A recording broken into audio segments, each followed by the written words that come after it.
Evangelio según San Mateo, capítulo 1. Primer Evangelio,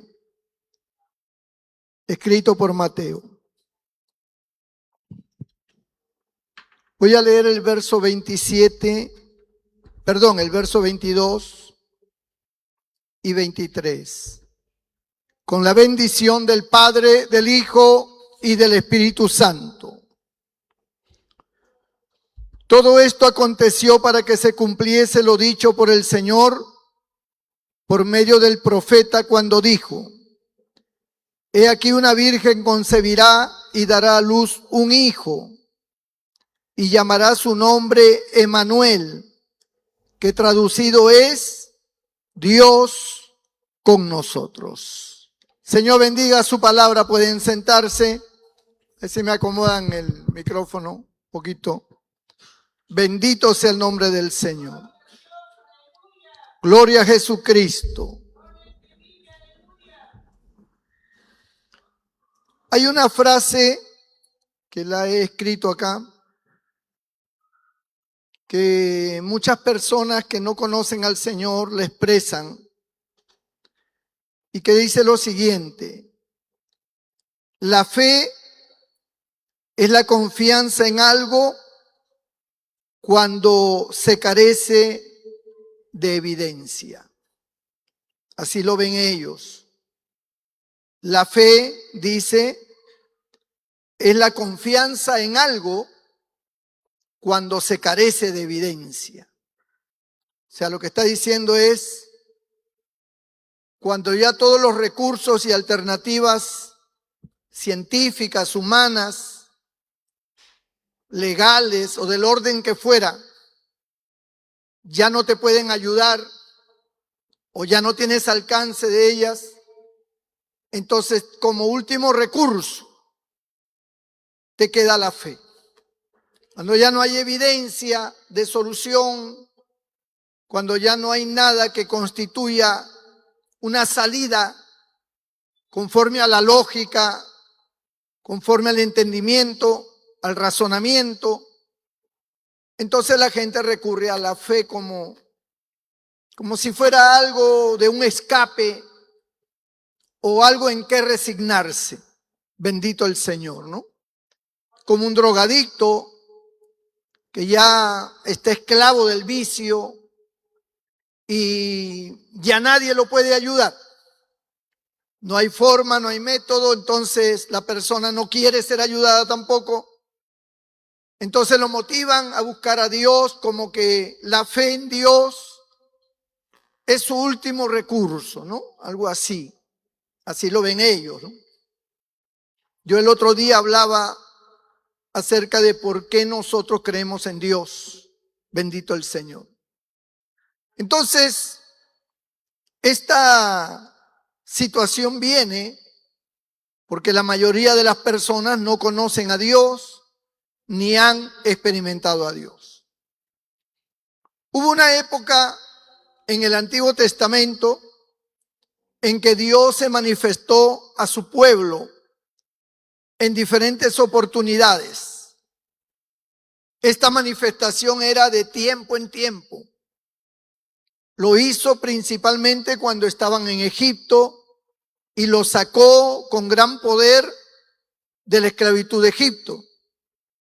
Allí el Señor manifestó su gloria, envió las plagas, abrió el Mar Rojo, los guió por el desierto. Y todos esos milagros y esos hechos históricos para Israel, pues quedaron grabados en el corazón de ellos. Pero como el ser humano es muy olvidadizo, y aparte de olvidadizo, los testigos fieles mueren, aparecen nuevas generaciones. Las nuevas generaciones pues no tienen conocimiento de estos hechos. Y por lo tanto, para ellos no es tan contundente. Es como que nuestra abuela que murió testificaba que el Señor la sanó de cáncer, por decir un ejemplo. Y eso para ella era un hecho contundente del poder de Dios, y de la fe. Para los hijos, para la familia, fue de regocijo en el momento. Pero cuando murió la abuela y aparecieron nuevas generaciones que no conocieron a la abuela y que de oídas han sabido de que hubo un milagro en ella de parte de Dios, para ellos no es tan contundente. Porque no lo vivieron, no estuvieron en esa etapa, no conocieron a la abuela siquiera. Entonces para ellos ese episodio de vida de su abuela casi no tiene relevancia en su propia fe, en su propio estilo de vida actual que tiene la persona. Y eso pasó en el Antiguo Testamento. Los hombres que vivieron las manifestaciones sobrenaturales de parte de Dios, los milagros, la forma en que Dios los sacó de la esclavitud, la forma en que Dios formó una gran nación y le dio un territorio y venció a sus enemigos y los alimentó y les hizo de ellos una nación fuerte, poderosa. Esa historia fue quedando de lado en los hechos patentes de Dios y solo quedaba como una historia. Es como, por ejemplo, cuando se recuerda en un país como en el nuestro alguna guerra ganada, ¿no? Alguna batalla ganada, donde los peruanos ganamos una batalla y entonces consideramos a los héroes. Nosotros no vivimos esa batalla, no estuvimos allí, pero reconocemos por la historia, reconocemos porque está registrado en los libros, porque se señalan a los héroes que contribuyeron a esa gran victoria. Entonces, para nosotros es como una historia relevante, como mera historia, como historia del Perú, o parte de ella. Pero no es tan relevante para nuestra vida en sí, en nuestra vida diaria, en nuestra práctica diaria, ¿no? O sea, como que ese héroe, si bien es cierto, es reconocido por nosotros, pero no tiene injerencia en nuestra vida como particularmente somos. Simplemente es un hecho histórico. Así consideraban a Israel y así consideraban los hechos portentosos de Dios. O sea, no importa lo que Dios haya hecho en el pasado. La gente en la actualidad vive su propia vida y no va a entender la magnitud del poder de Dios hasta que no ocurra en ellos. Y así fue pasando los años y de tiempo en tiempo Dios obraba. Cuando Israel tenía algún enemigo que se presentaba y estaba indefenso ante el enemigo, pues Dios le demostraba su amor y su protección. Y Dios los libraba, Dios los guardaba y estaba con ellos. Y ese episodio pues quedaba marcado para ellos en ese momento. O sea, en ese momento Dios era todo para ellos, ¿no? En ese momento todo el mundo levantaba las manos, glorificaba a Dios, exaltaba a Dios. Pero cuando surgieron otras generaciones, los hijos de sus hijos, de esas personas que vivieron ese hecho sobrenatural de Dios, las nuevas generaciones no lo vivieron. Por lo tanto, ellos no tenían en experiencia propia ese hecho como algo relevante, solamente como una mera historia. Cuando tenemos a Dios como una historia, no pasa nada. No hay una relación, no hay una convivencia, ni una exaltación de vida, porque simplemente es una historia. Hay creyentes, por ejemplo, que cuando ellos se convirtieron, y hablo de creyentes que tienen años, 20, 30, 40 años en una congregación, y en sus inicios ocurrieron cosas resaltantes de parte de Dios en su vida. Dios hizo milagros, Dios los rescató del vicio, Dios unió su familia, Dios les dio un trabajo, o Dios los levantó, o estaban desahuciados, Dios los sanó. En fin, de alguna forma ellos recibieron muchos favores y muchos milagros que ellos todavía lo recuerdan, y lo recuerdan como si fuera ayer. También Dios se manifestó con su presencia. O sea, hay creyentes que han experimentado la presencia de Dios de una forma que no lo pueden negar. Sin embargo, pasaron los años y por X razones, porque las personas somos así, somos olvidadizos de lo que Dios hace con nosotros. Y como que ese fuego de amor, ese fuego de pasión por Dios se va apagando. Y al apagarse, llega un momento en que ya ese creyente ya no experimenta nada. Así que lo único que tiene en su vida es una historia pasada. Cuando Dios me salvó, cuando Dios hizo esto, cuando Dios hizo lo otro, cuando Dios me usó para tal cosa. Y está hablando de hace 30, 40 años atrás, de cosas que ya no están vigentes en este momento en su vida. Como que el Dios que tuvieron en ese entonces es como si ya no lo tuvieran ahora, porque ya no hay ningún hecho resaltante en su vida espiritual. Simplemente es un creyente que vive por historia, y es un creyente histórico que viene al templo, escucha la palabra, puede que le guste, puede que no, no experimenta nada, al final se va y sigue en sus labores, y no es muy eficaz en su vida espiritual tampoco, ¿no? El pecado siempre le está rodeando y hay muchas deficiencias en cuanto a su fe. Su fe no es sólida, su fe no es como cuando se iniciaron. Entonces son creyentes que algunos hasta se han ido al mundo, se han perdido y han vuelto a la vida de donde el Señor los sacó. Todas las cosas han comenzado lastimosamente, a regresar al pasado, pero un pasado malo. Ahora, miren ustedes, esta situación aconteció en Israel antes que el Señor viniera a este mundo.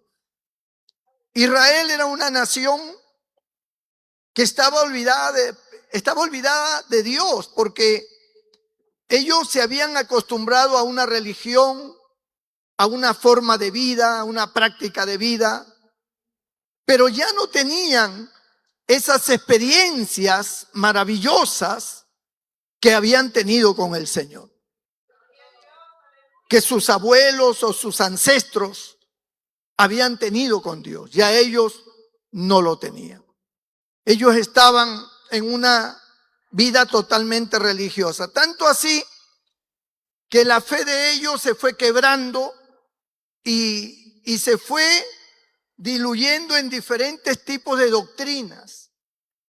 Y aparecieron los fariseos con sus doctrinas y sus dogmas. Aparecieron los herodianos, que era una corriente filosófica religiosa de Herodes, de una cúpula alta socialmente del rey. Aparecieron también los famosos saduceos, que no creían en el infierno, ni creían en ángeles, ni nada. Entonces, corrientes doctrinales que fueron, amados hermanos, surgiendo. ¿Surgiendo de qué? ¿Y de dónde? De un corazón, de un pueblo que estaba olvidado de Dios. De un pueblo que se había separado, de un pueblo que había perdido la fe. De un pueblo que ya las historias de sus antepasados que vieron la gloria de Dios ya no los movía para nada en su vida espiritual. Era un pueblo incluso hasta castigado por su mismo pecado. Había gente loca, había gente leprosa, muchos paralíticos, muchos sordomudos que nacían, gente que nacía, o sea, ni siquiera les ocurría en el camino algún accidente, no, sino gente que nacía ciega, gente que nacía muda, deforme. En una oportunidad me encontré en la frontera de México con Guatemala. Es una frontera que está por el lado de Chiapas. En esa frontera, amado hermano, yo me quedé asombrado de algo, de dos cosas. La primera es que en ambos lados, tanto en México como en Guatemala, había un pueblo evangélico muy grande. Y usted llega a esa frontera y usted no escucha casi música mundana. Usted lo que escucha son coros, alabanzas en todas las radios, en las emisoras, a volumen fuerte, coritos.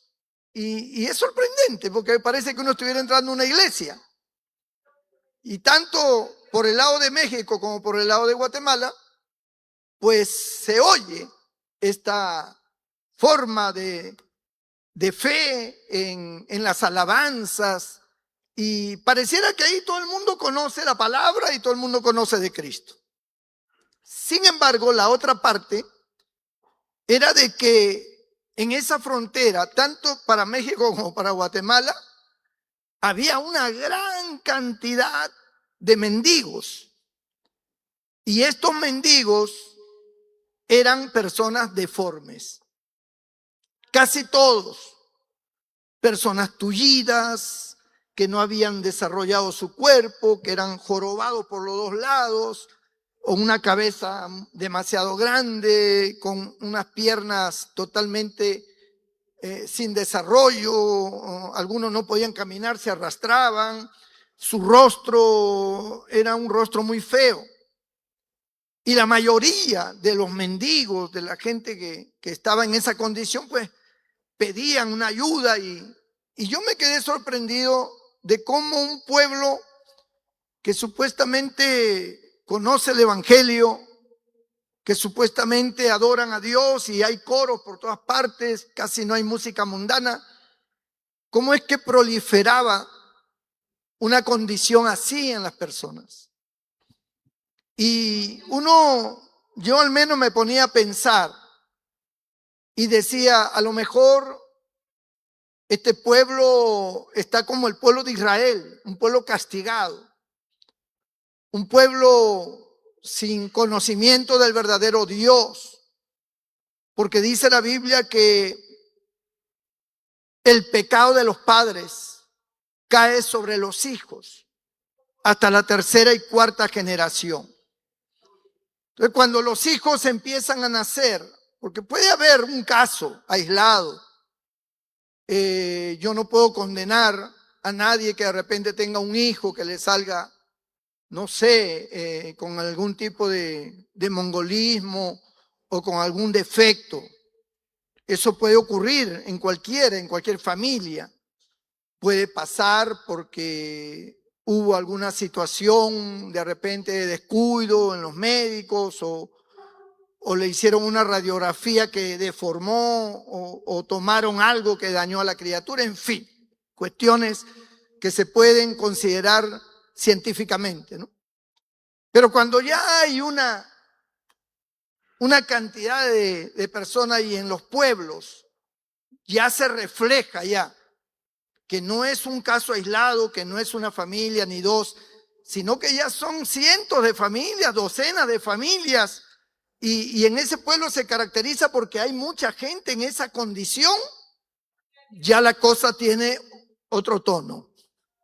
Ya se analiza de otra manera, porque no es ya algo aislado, sino algo que se está generalizando, ¿no? Así como el pecado. El pecado, por ejemplo, hay gente que toma, gente que se emborracha, y puede que alguno de tiempo en tiempo se emborrache, ¿no? Un tío, el papá, la mamá, el hijo, el hermano. De repente, no es que está acostumbrado a la borrachera, simplemente festeja algo y ese día pues toma, y no hay escándalo ni nada, simplemente tomó. Muy bien. Pero cuando ya esa forma de diversión aumenta y ya se va generalizando en todo un pueblo, de tal manera que ese pueblo se llena de gente viciosa, de gente alcohólica, de drogadictos, ya entonces la cosa ya cambió.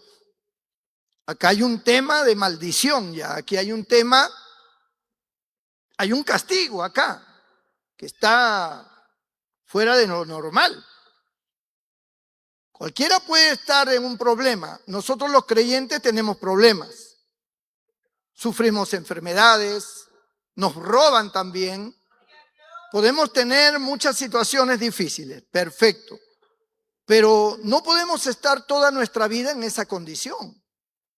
No podemos estar todo el tiempo que nos roban, todo el tiempo enfermos, todo el tiempo sin dinero, todo el tiempo con una familia disfuncional, todo el tiempo con pleitos, o sea, eso en un creyente no puede ser. Se entiende que hay periodos en que uno atraviesa pruebas, en que uno pasa por situaciones difíciles. Es como que la Biblia dice, nos llega el día malo. Pero eso no es todo el tiempo. También tenemos victoria. También se cumple la palabra que dice, clama a mí, yo te responderé. Bendito el nombre del Señor. También hay gozo, también hay unidad, también hay amor. También estamos agradecidos de Dios por muchas cosas que Él nos favorece. Entonces, un creyente que se pasa 40 años en un sufrimiento sistemático, no es normal en un creyente. Es normal que tengamos pruebas y que a través de diferentes pruebas y tribulaciones alcancemos el reino de Dios. Eso es normal, pero no en una permanencia, de tal manera que nunca eres feliz. Nunca puedes cantar victoria. Nunca puedes levantar tus manos y decir, gracias Señor por esta bendición que me has dado. O sea, no hay bendición para ese creyente. Y cuando eso se multiplica y todos los creyentes, todos los que creemos en Dios, estamos como bajo esa amenaza, bajo esa condición, pues algo no está bien, ¿no? Algo está mal. No puede ser. Entonces, estas cosas que estoy hablando, las estoy hablando para indicar que cuando Israel, antes de que apareciera nuestro Señor, estaba en una condición semejante, ellos prácticamente habían perdido la fe. La fe de ellos era histórica, mas no era evidenciada por una manifestación presente de Dios, sino por una manifestación de Dios en la historia, pero no actual. El profeta Isaías, usado por Dios, visualizó casi 600 años antes de que naciera nuestro Señor Jesucristo. Él visualizó a Israel y vio a Israel en una decadencia espiritual muy grave, muy grande. Y él profetiza de parte de Dios, ¿no? Él profetiza lo que dice en Mateo capítulo 1, verso 23. He aquí una virgen concebirá y dará a luz un hijo, llamará su nombre Emmanuel, que traducido es Dios con nosotros. Esta expresión, Dios con nosotros, era algo muy importante, porque nuestro Señor Jesucristo vino a este mundo para evidenciar a Dios, para hacer presente el poder de Dios, para hacer presente la gloria y el amor de Dios, para que cada hombre y mujer en la actualidad y en el futuro experimentara a Dios cada día de su vida. Bendito el nombre del Señor. ¿Por qué celebramos la Navidad? Algunos dicen, yo no celebro la Navidad porque Cristo no nació un 25 de diciembre. No importa en qué fecha nació, no importa si nació en diciembre o nació en febrero o nació en agosto. Eso es irrelevante. Lo relevante es que nació y para qué nació. Cuando Cristo apareció en aquel pesebre, el pesebre era el lugar donde comían los animales. Era como una especie de vasija, donde ahí echaban la hierba y ahí metían el hocico los animales y comían. Entonces ese lugar se llamaba pesebre y lo limpiaron, lo acondicionaron, pusieron ahí sus mantas y ahí pusieron a nuestro Señor cuando nació, después de haber estado en los brazos de su madre María. Lo pusieron allí y comenzaron a ver señales, ¿no? Y por eso llegaron los reyes del oriente y por eso los pastores tuvieron esa revelación de los ángeles. Os ha nacido hoy, ¿no?, un Salvador. Y mucha gente llegó a ese lugar y vieron al Señor acostado en el pesebre. Ese niño, amado hermano, que estaba en ese pesebre, era Dios hecho hombre. Bendito el nombre del Señor. El Dios de Abraham, el Dios de Isaac y de Jacob, el Dios de Israel, el Dios que había hecho tantas cosas maravillosas, pero que ninguno de ellos pudo ver. Ninguno de esos hombres, ni Abraham, ni Isaac, ni Jacob, pudieron ver nunca a Dios, pero sí vieron su poder. Israel en diferentes épocas vio su poder, como lo vio David, como lo escuchó Salomón cuando Dios lo llamó, cuando Dios le habló, como lo experimentó Sansón con aquella fuerza sobrenatural, como lo vio también Gedeón, que venció a los amalecitas por el poder de Dios.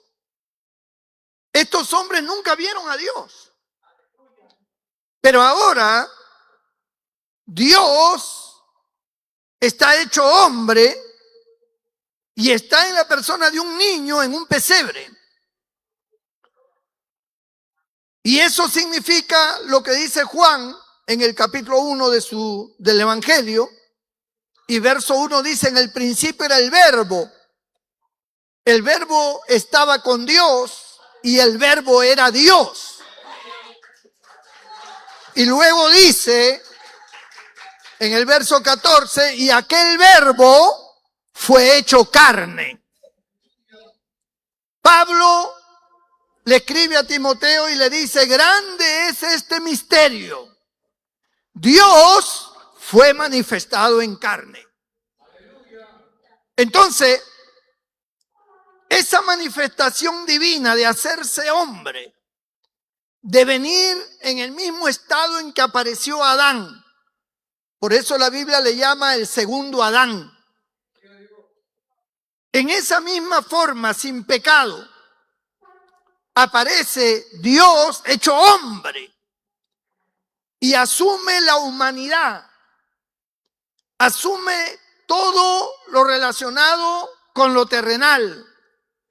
Dios deja su gloria, como dice en Filipenses capítulo 2, que siendo en forma de Dios, no escatimó el ser igual a Dios como cosa a que aferrarse, sino que se despojó a sí mismo, tomando forma de hombre, estando en la condición de siervo. Y en esa condición apareció el Señor.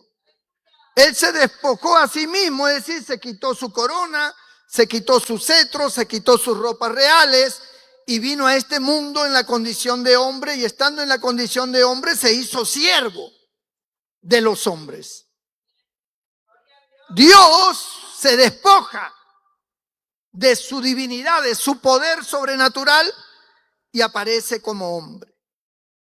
Cuando nosotros vemos la vida de nuestro Señor Jesucristo en esos hechos poderosos que Él manifiesta de sanidades y milagros, Dice en el libro de los Hechos que nuestro Señor Jesucristo anduvo haciendo bienes y sanidades porque Dios estaba con él. Esto significa que él no vino como Dios usando su poder divino, sino que en la condición de hombre dependió totalmente del Padre. Él dependió y fue obediente hasta la muerte y muerte de cruz. Esa obediencia, esa fidelidad en su condición humana lo llevó a tener el respaldo de Dios el Padre. Es algo así, para que lo entendamos, como nosotros.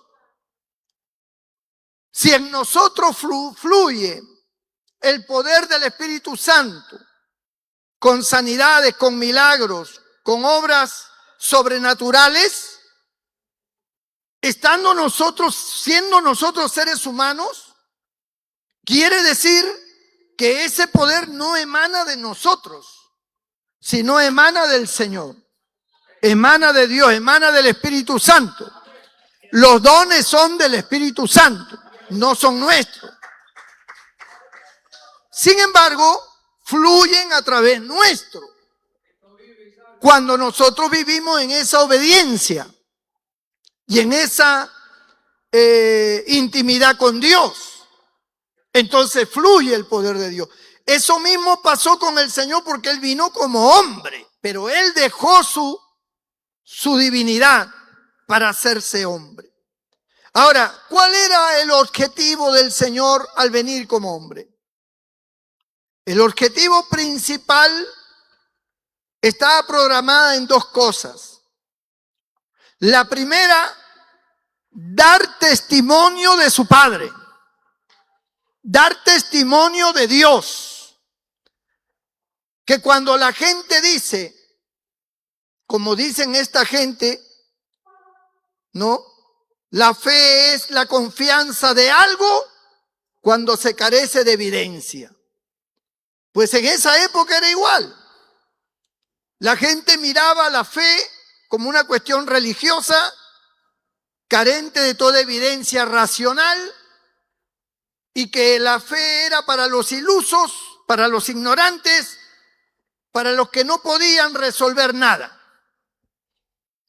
Pero el raciocinio, la inteligencia, el entendimiento, tenía que verse a través de los hechos científicos y lógicos y ordenados en el mundo. Por lo tanto, hasta el día de hoy las personas tratan de que la lógica predomine sobre la fe. Aún en los creyentes que no están bien con Dios. Ellos quieren ver para creer. Ellos quieren recibir para recién adorar. Ellos quieren ver que Dios haga algo para entonces afirmar su fe. Y la gente que no conoce a Dios, ellos usan la ciencia, la tecnología y todas las armas terrenales para entender la vida y para vivir de la manera que mejor creen conveniente. Cuando Cristo aparece para dar testimonio de Dios, para decirles un momentito, primeramente que la ciencia la creó Dios, no la creó el hombre. La ciencia es una creación divina porque las cosas que Dios ha creado están amparadas científicamente. O sea, la ciencia lo único que hace es descubrir lo que Dios ya ha establecido de manera perfecta, a través de las leyes que Dios ha establecido en el universo y especialmente en esta tierra. Porque esta tierra se mueve y se dirige por leyes. La ciencia ha descubierto, que es muy diferente, ha descubierto estas leyes, y lo que la ciencia, en vez de darle la gloria a Dios, que es el creador, lo que hace es glorificarse a sí mismo porque descubrieron, ¿no? Es como como aquel que descubrió la electricidad. Y entonces, en la historia, en la biografía de este hombre y en todo lo que se alude a él, se dice, este fue un hombre extraordinario, descubridor de la electricidad, de la energía eléctrica. Y se le da una gloria, ¿no? Y bueno, la gloria puede estar amparada en el hecho de que fue un hombre estudioso, de que fue un hombre que se preocupó por ir más allá de sus contemporáneos en cuanto a los descubrimientos de esta tierra, y hasta ahí se puede elogiar y considerar a ese personaje. Pero descubrir la energía eléctrica, él no la hizo, él no la fabricó. Eso es algo que Dios lo ha hecho y que Dios lo ha establecido en todo el universo. Bendito el nombre del Señor. Gloria a Dios. Por lo tanto, la mayor gloria se la lleva nuestro Dios.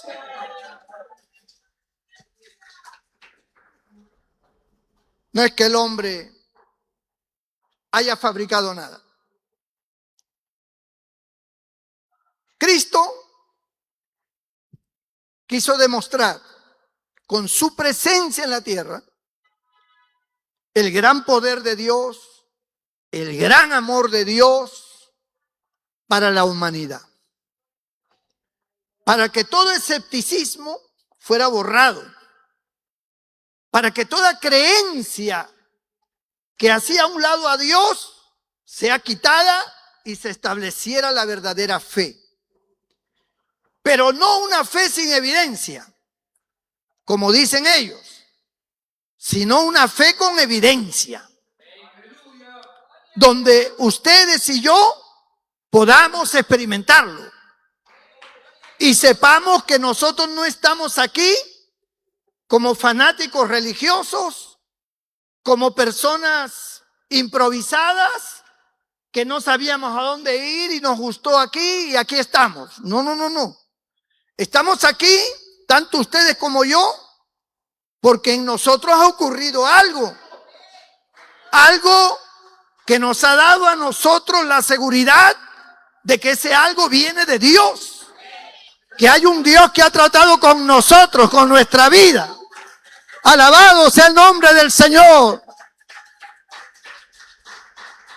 Y eso es algo irrefutable, irrefutable. Así que el Señor, cuando nace y empieza a desarrollar y empieza su ministerio, Él comienza a dar testimonio de Dios, su Padre. Que Dios no está lejos, que Dios está presente, que Él es la viva imagen del Padre, que Él representa toda la gloria y el poder del Padre. Lo que han visto en mí, así también en mi Padre. El que me ve a mí, ve a mi Padre. Bendito el nombre del Señor. Entonces, a través de Él, el Padre se refleja, se manifiesta.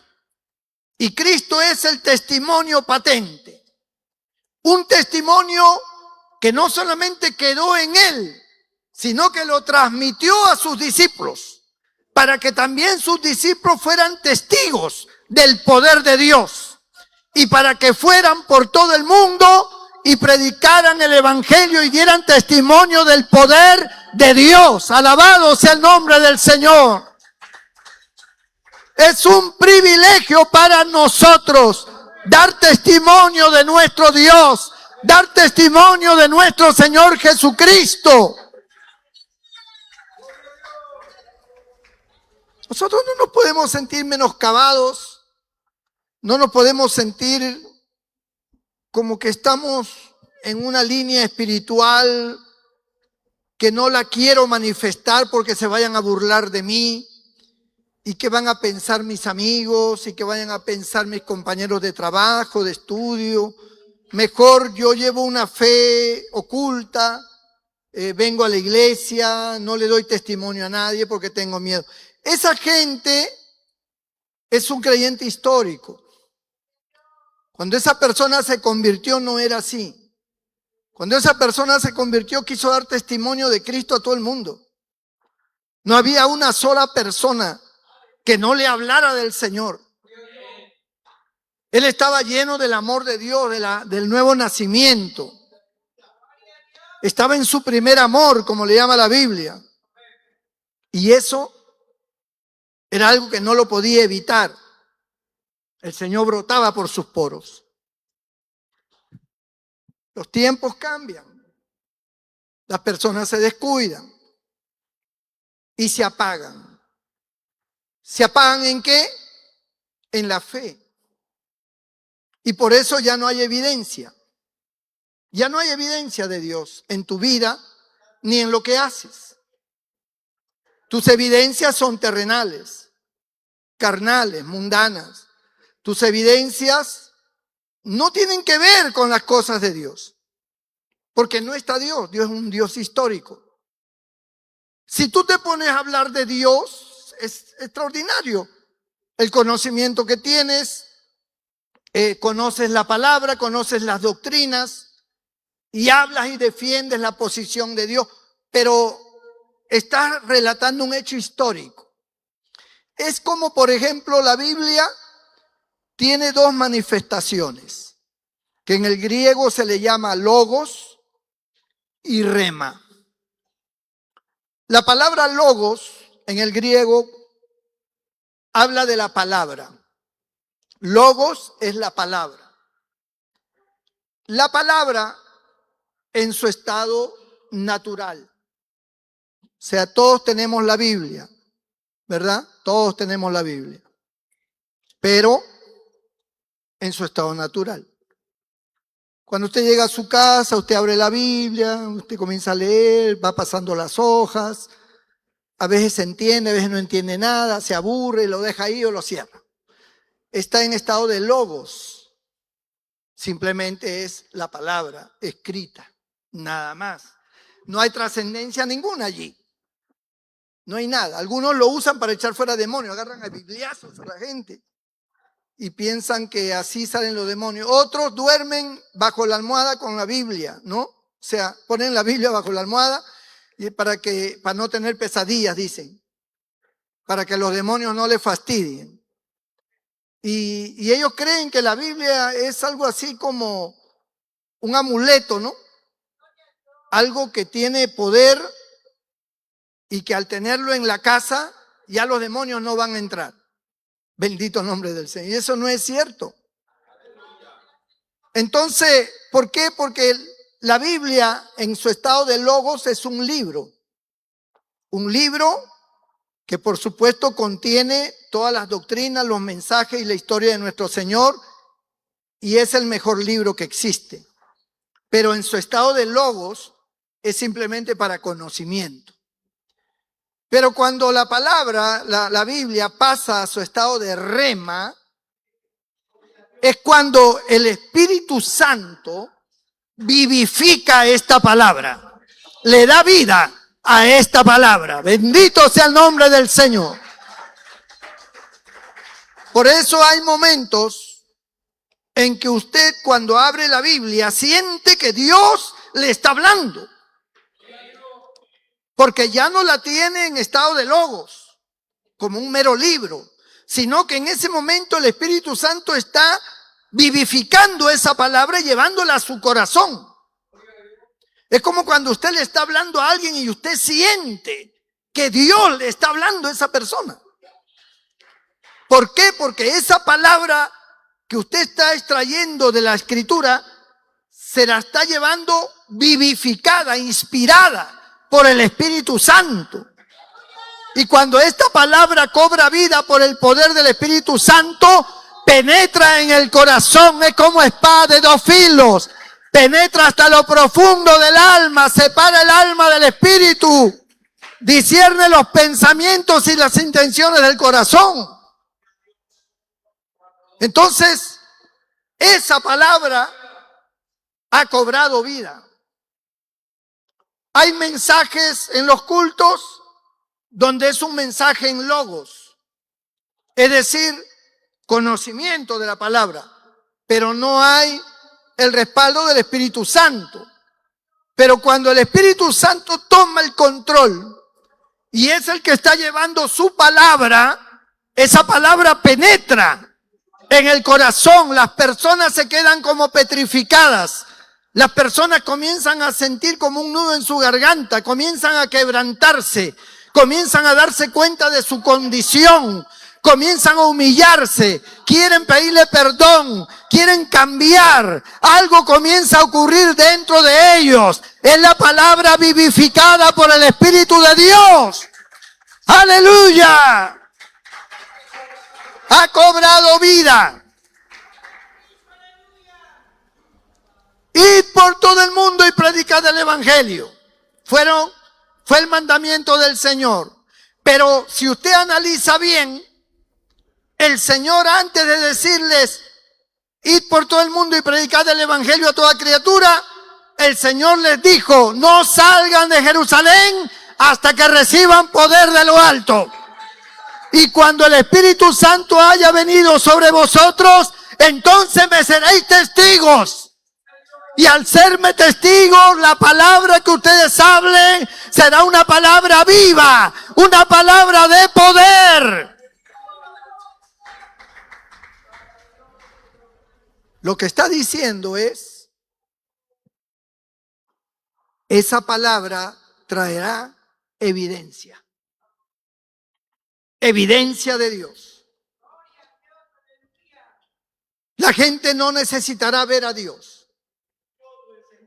Lo que experimente será más que suficiente para entrar en una total seguridad de la existencia de Dios, del poder de Dios.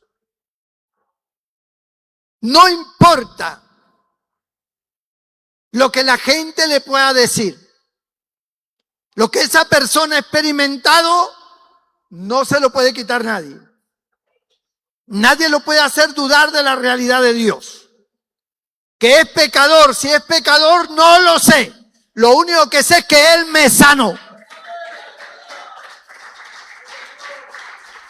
Le dijeron al que había sido paralítico, ¿por qué cargas tu camilla en día de reposo? El que me levantó, el que me sanó me dijo, toma tu lecho y vete a tu casa. Dan testimonio. Él me dijo. Y yo obedezco porque ahora yo camino. Yo no podía caminar. Yo estaba postrado. Pero Él me levantó, Él me dijo, levántate y anda. Toma tu lecho y vete a tu casa. Y eso es lo que yo he hecho, obedecer. Porque eso es lo que hace todo aquel que experimenta a Dios, obedece a Dios. Porque es testigo del poder de Dios.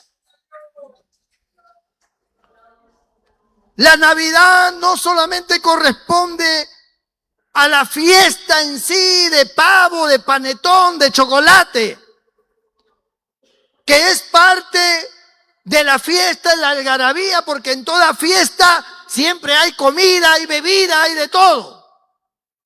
Si llega su cumpleaños, usted está de fiesta y entonces le dicen, te voy a preparar algo rico, algo diferente porque es tu cumpleaños. Vamos a hacer una fiesta, vamos a invitar a fulano, a mengano, trae a tus amigos. Vamos a hacer bastante comida, vamos a hacer bastante refresco, vamos a invitar a la iglesia y en fin, no sé, de acuerdo a cada uno su condición. Algunos nunca invitan a su cumpleaños, ni a su pastor. Tienen 20 años conmigo y yo nunca he estado en su cumpleaños. Creo que no me quieren. Pero en fin, a mí no me interesa ni la comida, ni yo no soy de comer tanto. Es el hecho de que hay fiesta. Hagamos fiesta. La Navidad, muchos critican que el panetón, que por qué panetón, que por qué pavo, que por qué chocolate, que por qué tanta fiesta. Porque es fiesta, pues. ¿Dónde he visto una fiesta donde no haya nada? Si alguien hace fiesta, lo mínimo que pone es una mesa con bocaditos, con bastante chicha morada. Y hay fiesta. Pues otros le añaden comida, otros le ponen gorritos, cantan y traen una tremenda torta con 80 velas que el anciano no puede apagar. Pero es fiesta. Bodas de plata de mi padre con mi madre, bodas de oro. Todo lo que sea reconocimiento, ¿no? Se graduó mi hijo, hagamos fiesta. El hijo pródigo regresó, hagamos fiesta, maten el becerro gordo. Yo creo que hay algunos que se van al mundo y regresan para ver si le matan el becerro gordo. Pero hermanos, hay fiesta. Es irrelevante estar en discusión por un tema tan obvio de que por qué comen panetón, que porque si en el tiempo de Cristo no había panetón. Por supuesto que no, hermano. Por supuesto que no había panetón. Sus comidas eran diferentes. Pero estamos en esta época, no en esa época pasada, estamos en esta época. Y en el mundo entero se come panetón. Y en el mundo entero se celebra la fiesta. Y en el mundo entero ponen un arbolito, que no, que ese árbol es del diablo y que no sé cuánto, que se mira mis dos, que esto, que lo otro, que es una fiesta pagana. Yo ni reconozco ni a Semiramis, no reconozco ni a Nimrod, no reconozco a la fiesta pagana. A quien yo reconozco es a Cristo, mi Señor. Y punto. Que si hay luces, que si hay guirnalda, bueno, pues estamos de fiesta. Estamos de fiesta. ¿Qué más da? Cuando hay una boda de su hijo o de su hija, ¿cómo vienen los invitados? ¿Eh? No se adornan, no se ponen un bonito vestido. Vienen en chancletas, con bermudas, con chimpunes. ¿Así vienen? ¿Con un polo? No. Una boda es una fiesta que trasciende. Y por lo tanto, el novio, la novia, son los más elegantes en vestir, los padrinos, y todos los invitados vienen de la mejor manera posible. Porque es una fiesta de gala, es una boda, y por lo tanto hay sus normas. Hay sus normas, y la gente pues viene de acuerdo al nivel de la fiesta. Si yo me voy a poner que por qué se ponen corbatas, como me decía un hombre una vez, pastor enculebrado. Yo pensaba que me decía pastor endemoniado, ¿no? Porque asocié la culebra con mi suegra, digo, con el demonio. Pero no me estaba diciendo pastor endemoniado, me estaba diciendo pastor enculebrado por la corbata. Porque para él no se podía poner corbata. Porque Cristo no usó corbata nunca, dice.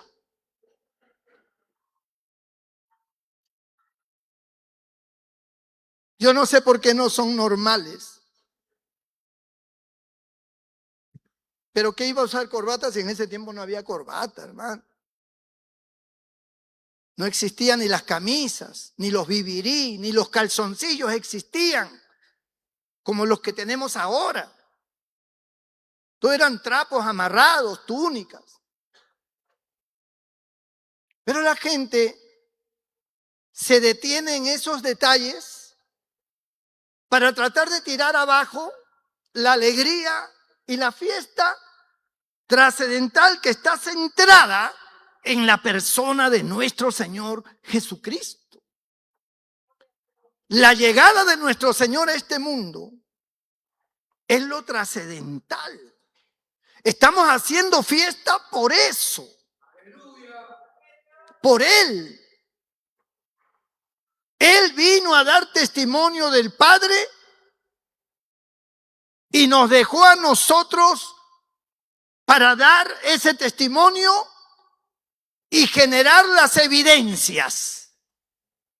Nosotros tenemos que generar la evidencia del poder de Dios. ¿Por qué tú eres cristiano? No solamente porque hemos creído en Cristo, es por el poder de Dios que actuó en mí. Y es por el poder de Dios que actúa a través de mí. Cuando mi hijo está enfermo, yo oro por él y el Señor lo sana. Hay una evidencia. Hay personas que han ido al médico, y yo no tengo nada contra los médicos, por favor no vayan a malinterpretar, ¿eh? Los médicos son una gran bendición, como lo es el panadero, como lo es el lechero. O bueno, estoy hablando en tiempos antiguos, ¿no? Ahora ya todo es mecanizado. Pero voy al tema de que no es el del oficio ni el de la profesión. Hay personas que han ido al médico y el médico les ha diagnosticado una enfermedad. Le han tomado radiografía, le han hecho análisis y todo apunta a cierta enfermedad. Perfecto, muy bien diagnosticado, maravilloso. Pero ese creyente no tiene recursos, pero es un creyente y tiene fe. Él clama a Dios, él pide la oración y le dice a Dios: Señor, sáname, tú eres mi sanador, tú eres mi Señor. Entonces él siente que Dios le ha tocado, siente que Dios le ha sanado. Puede ser en su casa, puede ser en un culto, puede ser que alguien oró por él y sintió la sanidad. Cuando él se presenta de nuevo al médico, él le dice: doctor, me siento bien. ¿Has tomado? No, no he tomado nada. He orado y yo sé que Dios me ha sanado. El médico tal vez no se lo expresa, pero en su interior lo ve como un pobre hombre o una pobre mujer ignorante que está recurriendo a su fe porque carece de evidencia científica real. Y bueno, yo respeto, ¿no? Pero aquí los análisis dicen otra cosa. Dice: doctor, ¿por qué no me toma nuevamente los análisis? Voy a tomar menos los análisis, de nuevo la radiografía. Muy bien. Se vuelve a tomar los análisis, vuelve la radiografía o cualquier otro examen. Y el médico se queda asombrado porque resulta que ahora todo está normal. Y en la radiografía el tumor que tenía ya no está. Y el mal que aparecía antes en sus análisis ya no está. Los valores están normales. El médico dice: no puede ser. Algo está mal, hay que volver otra vez. Porque para descartar bien, porque esto no puede ser. ¿Dónde te has tomado la radiografía? ¿Dónde? No, vamos a ver, hay un colega que hace esto. El médico está preocupado porque él no quiere aceptar que existe un milagro de parte de Dios. Él está basado en la ciencia. Y para él no cabe en su cabeza que este paciente traiga un diagnóstico diferente. Y por tercera vez le hace el diagnóstico y por tercera vez sale que está sano. Y aunque el médico no lo entienda, tendrá que aceptar porque hay una evidencia. Hay una evidencia palpable. Y eso es lo que sucede o lo que pasó cuando Cristo vino a este mundo. Él vino para que existieran evidencias del poder de Dios. Para que usted se dé cuenta que no está solo ni está abandonado y que Dios, que es un Dios real y de poder, está con usted. Y que si usted cree en Él, aunque esté muerto, vivirá. Bendito sea el nombre del Señor. Por eso celebramos la Navidad con tanto entusiasmo, hermano. porque reconocemos a Cristo, el único que pudo cambiar nuestra vida, el único que pudo sanarnos, el único que pudo lograr lo que nadie pudo lograr. Él hizo de lo imposible posible. Cambió nuestro destino. Por eso le agradecemos. Por eso estamos contentos. Por eso le servimos. No somos fanáticos. Un fanático es el que actúa irracionalmente. Nosotros no somos fanáticos. Nosotros somos muy racionales. Y somos tan racionales que nosotros consideramos la fe como parte de nuestro raciocinio. Porque hay evidencia en nuestra fe. Se ve la mano de Dios. Se ve el poder de Dios. Y es algo que no podemos nosotros negarlo porque lo estamos viendo. Lo estamos analizando. Bendito el nombre del Señor. ¿Cuánta gente vivió agradecida del Señor cuando lo sanó, hermano? ¿Cuánta gente? Aún la hermana de Lázaro, cuando el Señor dijo quitar la piedra, ella dijo, Señor, no, porque ya huele, ya apesta, está podrido. Mi hermano ya está podrido, lleva 4 días enterrado, aparte de los días que ha llevado en el velorio. Así que lleva de muerto como 12 días. Pero él dijo, no te he dicho que si creyeres, verás la gloria de Dios. Hay evidencia en la fe, hay evidencia en el creer. Quitar la piedra, quitaron la piedra. Y el Señor se paró ante la tumba y dijo, Lázaro, ven fuera. Y un hombre que estaba como una momia salió saltando. Lázaro salió saltando de la tumba. Totalmente sano, ni un gusano. Su cuerpo no estaba hinchado ni olía mal. Una restauración total. La gente caía desmayada. Pero miren los escépticos. Se fueron corriendo a los principales y dijeron, ha resucitado a un muerto y nosotros somos testigos. ¿Y ahora qué hacemos? Porque señal ha sido hecha. ¿Ahora qué hacemos? ¿Qué podían hacer? ¿Qué puede hacer la gente cuando ve que Dios ha transformado tu vida? Algunos dicen, te doy 2 meses. Otros te ponen la cerveza y a ver, que no tomas, toma. Te dan 2 meses, te prueban. Pero han pasado 2 años. Han pasado 2 años y 2 meses. Y no les queda sino aceptar que realmente mi compadre cambió. Mi mamá cambió. Miren, hay hijos que han visto a su mamá cambiar y ellos sí que han conocido a su mamá. Ellos sí que han conocido de cerca a su papá y han visto cómo eran. Eran personas muy complicadas, pero los han visto cambiar. Dice, mi mamá, no lo puedo creer. Mi mamá es otra. Devuélvame a mi mamá. Esta no es mi mamá.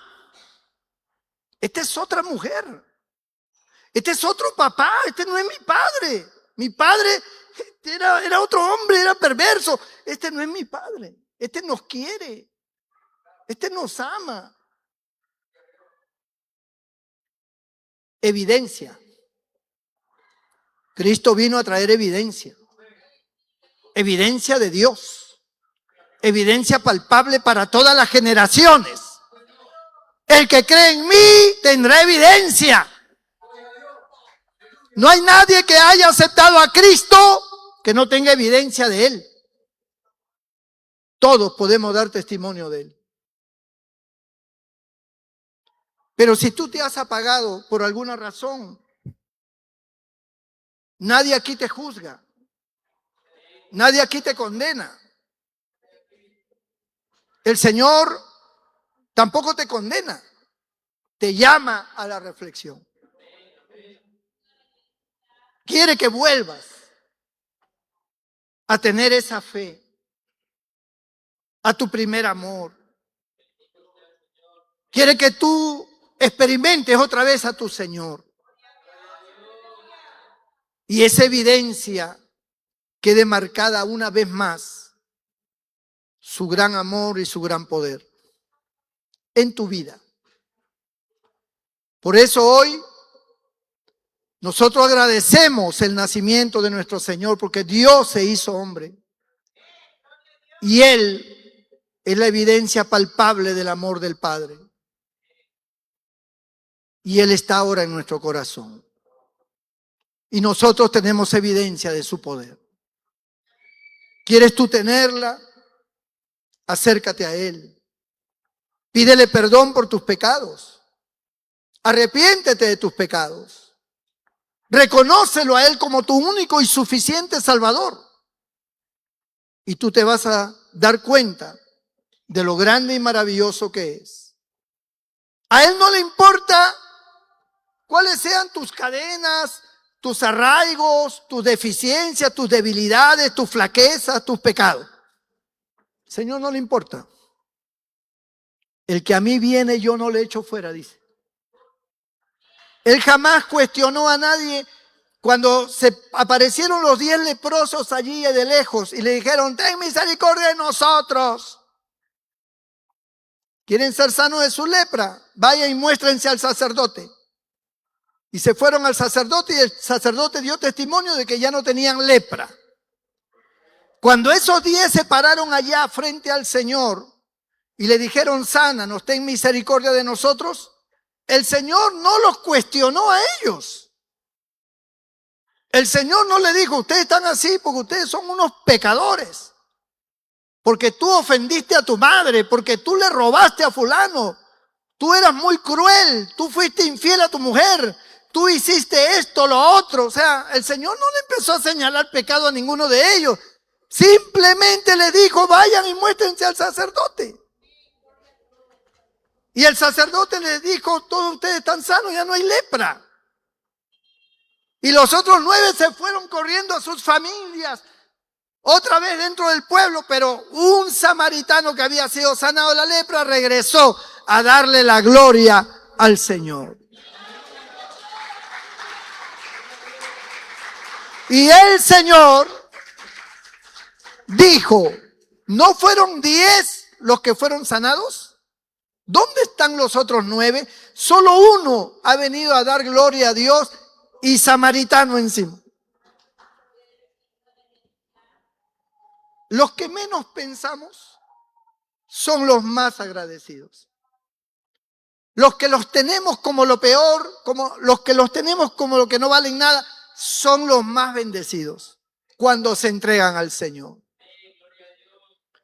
Algunos dicen: el Señor está con mi hija porque ella, miren, ve, ella hasta parece monja.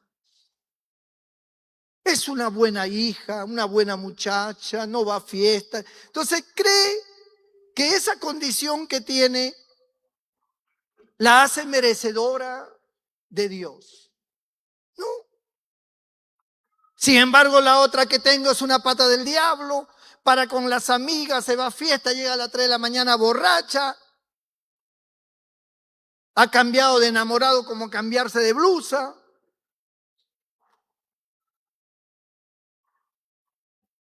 Sin embargo, esa mujer, por alguna razón, conoce al Señor y se convierte.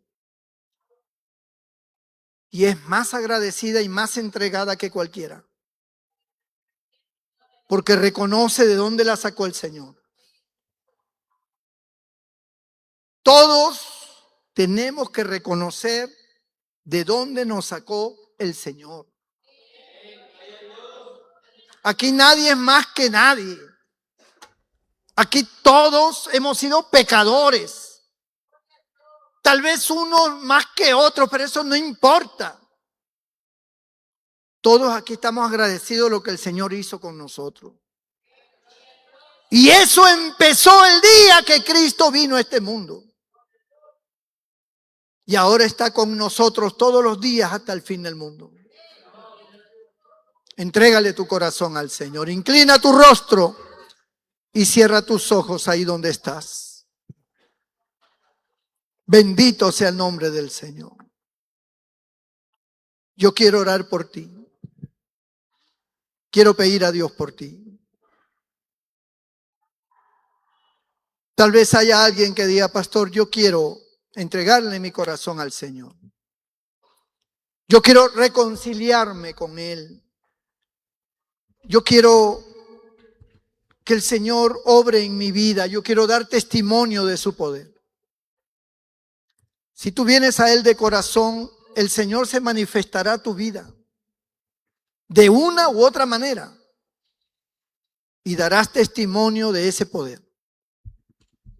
Si hay alguien en esta hora que diga, pastor, ore por mí, levanta tu mano derecha y yo haré una oración por ti en esta hora.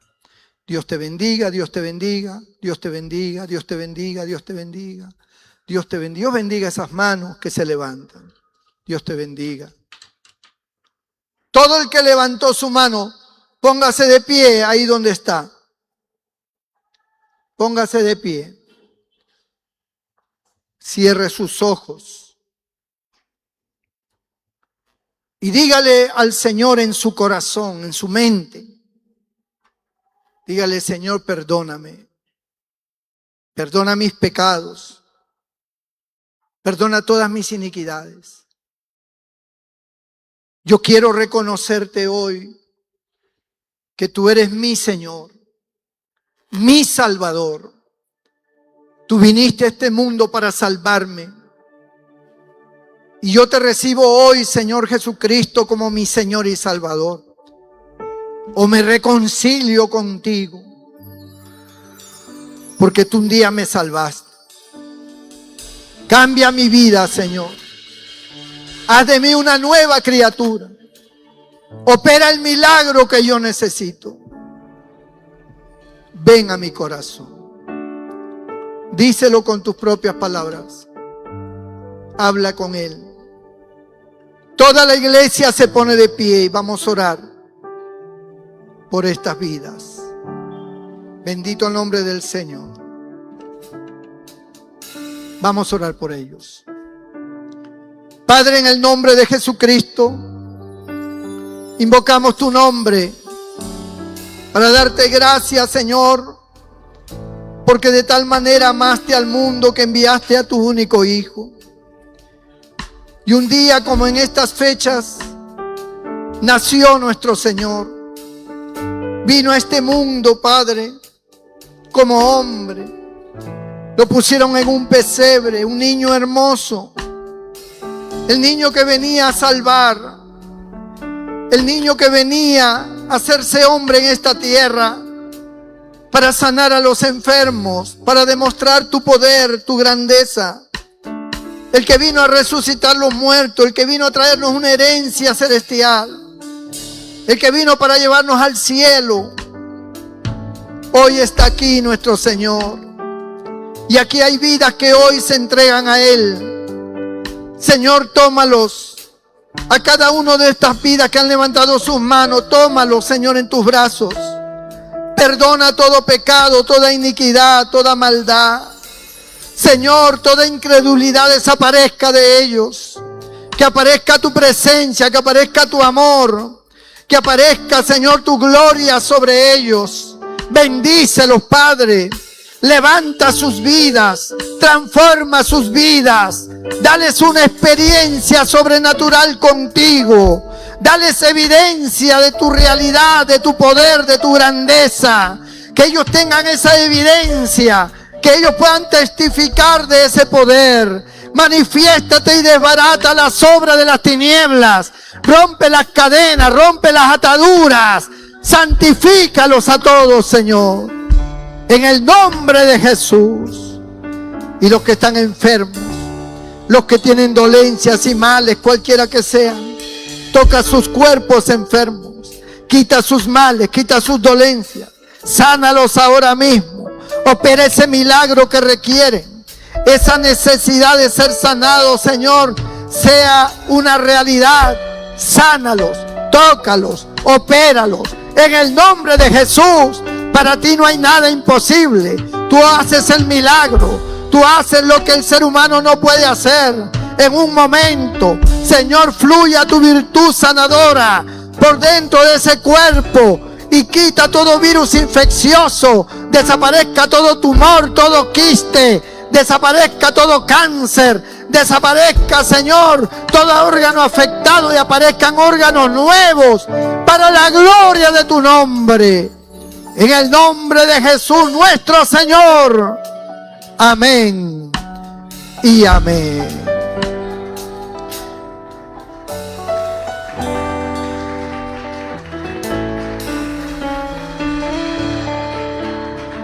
Te pido por Segundo Hernández, que está en el hospital y que lo van a operar de un tumor en la cabeza.